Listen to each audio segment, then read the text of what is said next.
N20 News. നമസ്കാരം, entrance ന്യൂസിലേക്ക് സ്വാഗതം. ആദ്യം നോക്കാം ഇന്നത്തെ പ്രധാന വാർത്തകൾ. 2024 സാധ്യതകൾ അനുസരിച്ചുള്ള MBBS സീറ്റുകൾ നികത്തി. വിദ്യാസമുന്നതി സ്കോളർഷിപ്പ് പിൻവലിച്ചു. 6-9 ക്ലാസുകളിൽ പഠിക്കുന്ന കുട്ടികൾക്ക് സൈനിക് സ്കൂൾ പ്രവേശനം. NTA അപ്ലിക്കേഷൻ ക്ഷണിച്ചു. ESI IP വാർഡ് സർട്ടിഫിക്കറ്റിന് അപേക്ഷ 2025 മെയ് മാസത്തിൽ. Kerala medical allied courses application ക്ഷണിച്ചു. നീറ്റ് 2024 സാധ്യതകൾ അനുസരിച്ച് ഓൾ ഇന്ത്യ ലെവലിലും കേരള ഗവൺമെന്റിലും ഒഴിവുണ്ടായിരുന്ന MBBS സീറ്റുകൾ സ്ട്രേ വേക്കൻസി അലോട്ട്മെന്റിലൂടെ പ്രവേശനം നടത്തി. റിപ്പോർട്ടിലേക്ക്.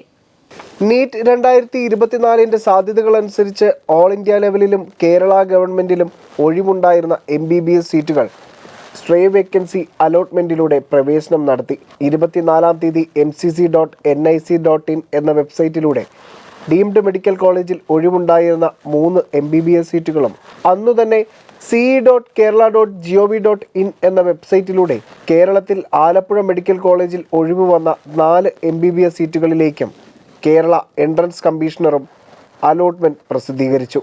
പ്രവേശനം ലഭിച്ചവർ ഡിസംബർ 28-നകം കോളേജിൽ നേരിട്ടെത്തി സർട്ടിഫിക്കറ്റുകളും അനുബന്ധ രേഖകളും സമർപ്പിച്ച് അഡ്മിഷൻ നടപടികൾ പൂർത്തിയാക്കേണ്ടതാണ്.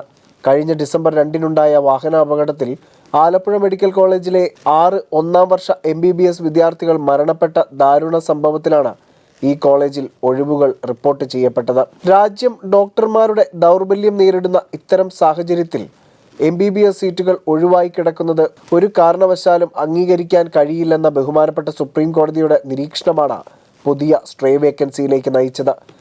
ആലപ്പുഴയിൽ ഇനി ഓൾ ഇന്ത്യ ലെവലിൽ ഒരു സീറ്റും ലക്ഷദ്വീപിൽ നിന്ന് ഒരു നോമിനേറ്റഡ് സീറ്റുമാണ് ഒഴിവുള്ളത്. മുന്നോക്ക വിഭാഗത്തിൽപ്പെട്ട കുട്ടികൾക്ക് നൽകുന്ന സ്കോളർഷിപ്പിൽ സർക്കാർ പിരിമുറുക്കുന്നു. മുന്നോക്ക സമുദായ കോർപ്പറേഷൻ നടപ്പാക്കുന്ന വിദ്യാസമുന്നതി മെറിറ്റ് സ്കോളർഷിപ്പിനായി ആദ്യം ഭരണാനുമതി നൽകിയ 12 കോടി രൂപയിൽ 6 കോടി രൂപയാണ് സർക്കാർ ഇപ്പോൾ പുതിയതായി ഉൾപ്പെടുത്തിയിരിക്കുന്നത്. വിശദാംശങ്ങൾ പരിശോധിക്കാം. 11-12 ക്ലാസ്സിൽ പഠിക്കുന്ന കുട്ടികൾക്കും +2-ന് ശേഷം 1 വർഷം പരിശീലിക്കുന്ന കുട്ടികൾക്കുമുള്ള മുന്നോക്ക വിഭാഗത്തിലെ സാമ്പത്തിക പിന്നോക്കം നിൽക്കുന്ന കുട്ടികൾക്കുള്ള വിദ്യാസമുന്നതി സ്കോളർഷിപ്പ് നോട്ടിഫിക്കേഷൻ പിൻവലിച്ചു. 12 കോടിയായിരുന്നു ഈ സ്കീമിൽ ആദ്യം ഉൾപ്പെടുത്തിയിരുന്നതെങ്കിൽ അത് ചുരുക്കി 6 കോടി രൂപയായി പ്രഖ്യാപിച്ചുകൊണ്ടാണ് പുതിയ നയം. ആദ്യം അനുവദിച്ച 12 കോടി രൂപ പോലും സ്കോളർഷിപ്പ് വിതരണം ചെയ്യാൻ തികയാതെ ഇരിക്കുമ്പോഴാണ് സാമ്പത്തിക പ്രതിസന്ധിയുടെ പേരിൽ സർക്കാർ തുക വെട്ടിക്കുറച്ചത്. സ്കോളർഷിപ്പിനായി അപേക്ഷിച്ച് കാത്തിരുന്ന ഒട്ടേറെ പേർക്ക് ഇനി സാമ്പത്തിക സഹായം നഷ്ടമാകും. പുതിയ തീരുമാനമനുസരിച്ച് 11,000 പേർക്ക് സ്കോളർഷിപ്പ് നൽകാനാണ് പണം തികയുക. നോട്ടിഫിക്കേഷനും ഇത് സംബന്ധിച്ചുള്ള എല്ലാ അറിയിപ്പുകളും വെബ്സൈറ്റിൽ നിന്നും നീക്കം ചെയ്തിട്ടുമുണ്ട്. 2025-26 അധ്യയന വർഷത്തേക്കുള്ള സൈനിക് സ്കൂളുകളിലെ 6-9 ക്ലാസുകളിലേക്കുള്ള പ്രവേശനത്തിനും പുതിയ സൈനിക് സ്കൂളുകൾക്ക് അംഗീകാരം നൽകുന്നതിനുമായി നാഷണൽ ടെസ്റ്റിംഗ് ഏജൻസി അഖിലേന്ത്യാ സൈനിക സ്കൂൾ പ്രവേശന പരീക്ഷ 2025 വിജ്ഞാപനം പുറത്തിറക്കി. യോഗ്യതയുള്ളവർക്കും താല്പര്യമുള്ളവർക്കും ഓൺലൈൻ മോഡിൽ അപേക്ഷിക്കാം. രാജ്യത്തിനു വേണ്ടി പോരാടാൻ അഭിനിവേശവും കഴിവുമുള്ള നിരവധി വിദ്യാർത്ഥികളുടെ സ്വപ്നമാണ് സൈനിക സ്കൂളിലെ പ്രവേശനം. സൈനിക സ്കൂളുകൾ രാജ്യത്തിൻ്റെ അഭിമാനമാണ്. കൂടാതെ NDA, INA തുടങ്ങിയ ദേശീയ പ്രതിരോധ സേവനങ്ങൾക്കായി വിദ്യാർത്ഥികളെ സജ്ജമാക്കുന്നു. മിടുക്കരും ബുദ്ധിയുള്ളവരുമായ വിദ്യാർത്ഥികളെ തിരഞ്ഞെടുക്കുന്നതിനായി NTA പ്രവേശന പരീക്ഷ നടത്തുകയും സൈനിക് സ്കൂളുകളിൽ പ്രവേശനം നൽകുകയും ചെയ്യുന്നു.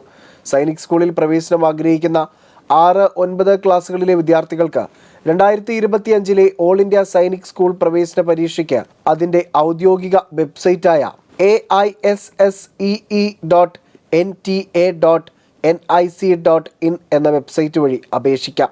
ഈ എക്സാമിൽ പങ്കെടുക്കുന്നതിന് NTA നാമമാത്രമായ ഫീസ് ഈടാക്കുന്നു. സൈനിക സ്കൂൾ പ്രവേശന ഫോമിന് വിജയകരമായി അപേക്ഷിക്കുന്നതിന് പങ്കെടുക്കുന്ന എല്ലാവരും ഓൺലൈൻ അപേക്ഷാ ഫീസ് അടയ്ക്കേണ്ടത് നിർബന്ധമാണ്. സൈനിക് സ്കൂൾ ഉദ്യോഗാർത്ഥികൾക്ക് അപേക്ഷിക്കുന്നതിന് നിശ്ചിത രേഖകൾ ഉണ്ടായിരിക്കണം. അപേക്ഷകരുടെ Aadhaar card, domicile certificate, caste certificate, ഇടത് കൈ തള്ളവിരലിൻ്റെ മുദ്ര, passport size photo, mobile number, email എന്നിവ നിർബന്ധമായും സബ്മിറ്റ് ചെയ്തിരിക്കണം. ESI IP വാർഡ് സർട്ടിഫിക്കറ്റിന് ഓൺലൈനായി അപേക്ഷിക്കേണ്ട സമയം 2025 മെയ് 1. റിപ്പോർട്ടിലേക്ക്. ESI IP വാർഡ് സർട്ടിഫിക്കറ്റിന് ഓൺലൈനായി അപേക്ഷിക്കേണ്ട സമയം 2025 മെയ് 1. Website esic.gov.in. അർഹരായ എല്ലാ വിദ്യാർത്ഥികൾക്കും സർട്ടിഫിക്കറ്റ് ജൂൺ 15-നകം വെബ്സൈറ്റിൽ നിന്നും ഡൗൺലോഡ് ചെയ്യാം. രാജ്യത്തെ 11 ESI മെഡിക്കൽ കോളേജുകളിലെ 35% MBBS സീറ്റുകൾ സ്റ്റേറ്റ് എംപ്ലോയീസ് ഇൻഷുറൻസ് സ്കീമുകൾ ഉൾപ്പെട്ടിട്ടുള്ള രക്ഷിതാക്കളുടെ മക്കൾക്കായി മാറ്റിവെച്ചിട്ടുണ്ട്.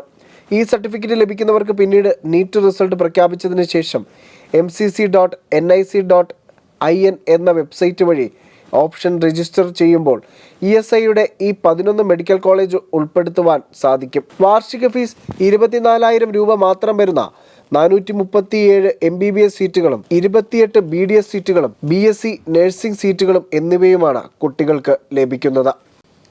നീറ്റ് ദേശീയ റാങ്കിംഗ് ആധാരമാക്കി കേരളത്തിലെ പ്രവേശനാർഹതയുള്ളവരുടെ സംസ്ഥാന മെഡിക്കൽ, ആയുർവേദ, ഫിഷറീസ് വിഭാഗത്തിലേക്കുള്ള ഒഴിവുകൾ നികത്താനുള്ള അലോട്ട്മെന്റ് നടപടികൾ നടന്നുകൊണ്ടിരിക്കുന്നു.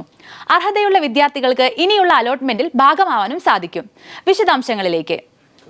കേരളത്തിൽ ഒഴിവുള്ള ആയുർവേദം, ഫിഷറീസ് തുടങ്ങിയ അനുബന്ധ കോഴ്സുകളിലോട്ടുള്ള ഒഴിവുകൾ നികത്തുന്നതിന് പുതിയതായി കീമിന് അപേക്ഷിക്കുവാനും ഓപ്ഷനുകൾ സമർപ്പിക്കുവാനും ഡിസംബർ 26 അതായത് ഇന്ന് രാത്രി വരെ സമയമുണ്ടായിരിക്കും. ഇതുവരെയും യാതൊരു സീറ്റും ലഭിക്കാത്തവർക്കാണ് ഈ അവസരം. ഡിസംബർ 28 പ്രസിദ്ധീകരിക്കുന്ന അലോട്ട്മെന്റ് ലഭിക്കുന്നവർ 31-നകം പ്രവേശനം നേടിയിരിക്കണം. Website ce.kerala.gov.in. ഇന്നത്തെ പ്രധാന വിദ്യാഭ്യാസ വാർത്തകൾ ഇവിടെ അവസാനിക്കുന്നു. പുതിയ വാർത്തകളുമായി വീണ്ടും കാണാം. നന്ദി.